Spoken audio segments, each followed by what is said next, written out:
Assalamualaikum warahmatullahi wabarakatuh dan salam sejahtera. Apa khabar anda semua?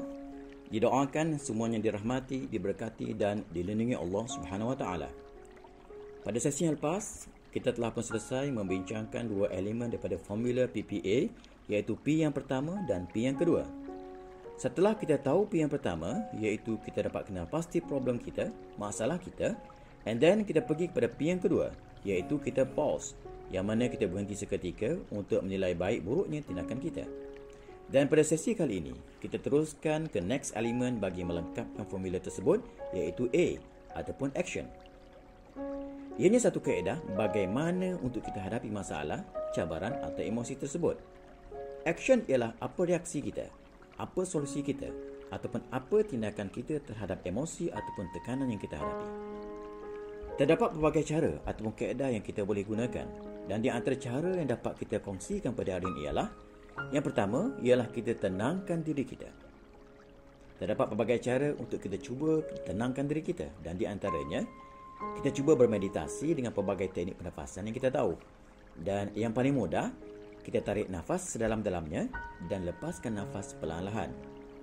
And then, pejamkan mata dan kosongkan fikiran kita. Kalau boleh, letakkan tangan kita ke dada kita dan cuba stabilkan denyutan jantung kita. Ulangi perbuatan tersebut hingga kita rasa lebih rileks dan tenang. Ataupun cara lain yang kita boleh gunakan untuk tenangkan diri kita ialah dengan kita tidur.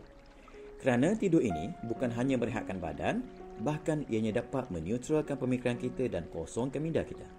Dan secara tak langsung, energi negatif dikeluarkan daripada tubuh badan kita.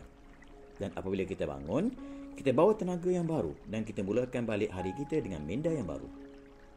Berdasarkan kajian, tidur yang cukup akan menurunkan hormon stres yang dipanggil sebagai kortisol dan juga homocysteine. Dan dengan tidur juga, ianya akan mengurangkan ruang untuk dapat hypertension.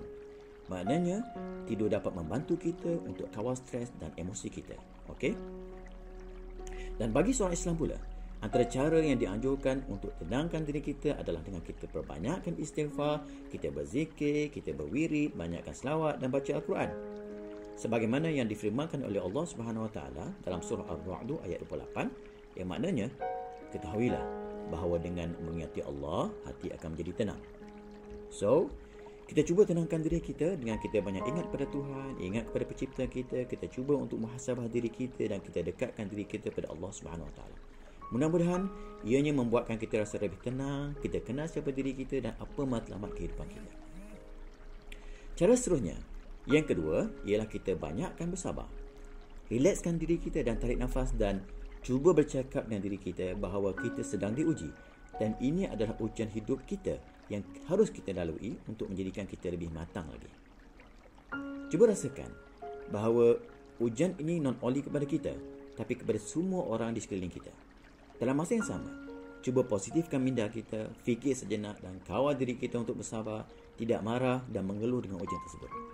Berdasarkan sebuah hadis, Rasulullah SAW bersabda, sebaik-baik orang adalah orang yang tidak mudah marah dan cepat meredai. Sedangkan seburuk-buruk orang adalah orang yang cepat marah dan lambat meredai.